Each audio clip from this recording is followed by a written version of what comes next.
section gives you a lot of ideas of how to draw, whether it's faces, whether you're shading, whether you're doing transition. You have ideas like using different techniques like blending, cross-hatching. Your value scale is here.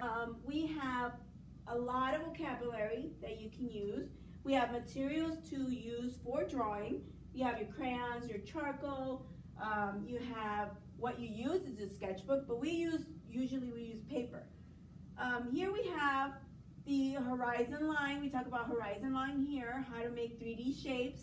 We have the bird's eye view. We have 2-point perspective. Space in a drawing. One way to show space is to overlap parts of an artwork to create a foreground, middle ground, and background. Very important. So this is your foreground, this is your middle ground, and this is your background, okay? Usually you can think about it as the sand on the beach, the water on the beach, and our sky in the back for the background. Here's our vanishing point. We'll talk about that. That means when two lines meet at the end and it kind of disappears. Horizon line, okay, and that's where our sun comes out, and we use that to put like our mountains and stuff like that. Value scale is right here. How to shade, where your light needs to be. So when you're shading, you need to understand where your light is coming from. In this classroom, we have a lot of light. So light can be coming from everywhere. So you're gonna think about having a light bulb only on one side where you're gonna put the light. So the light is here. Opposite is your shadow, okay? So when you do that, you gotta think about, okay, where my light is, where my shadow is gonna end up being, okay? So here's, if you do, let's see, a sphere, you do the circle right here as we show on these parts. This is where the light is hitting, as you can tell, and then, so it gets darker and darker where the light is not hitting. There are some letterings for those of you that want to do your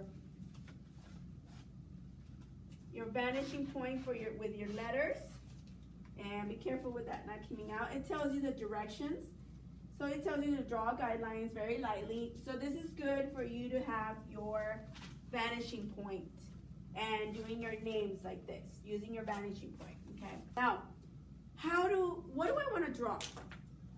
When you come to the drawing station, drawing includes obviously pencil, paper, but it also includes crayons. It also includes markers, color pencils.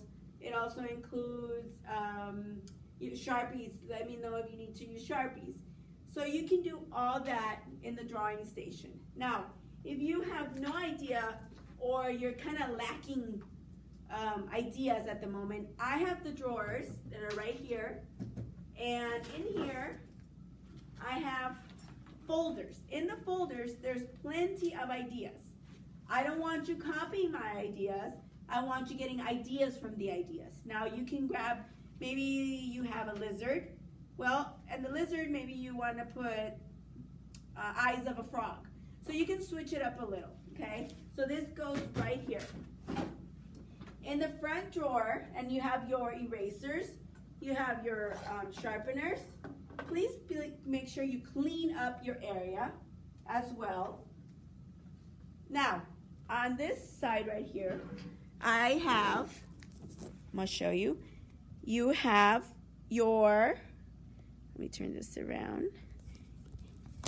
You have your oil pastels, you have your soft pastels, and you have the rulers, all that's needed. I'm also gonna have a trash can there on the side. You have your pencils, you have your crayons. Now over here, this is very important for the drawing area. I have set up this big, I don't know if you can see, I'm gonna put it.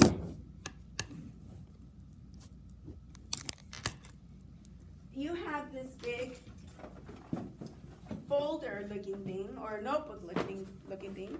And in here you have your artist. You can flip through it. You want to talk or you want to look at what artists used to do, the most popular ones. And inside here, you have your artist's work. So you have your biography, their life, and then you have some of their paintings, their most popular paintings, or even like Diego Rivera is a portrait of Diego Rivera, and Kalia Lilies is a very popular one. And so you have this for the drawing station. I want you to make sure that you have an understanding that when you kind of come up with an idea, it could be anything you want.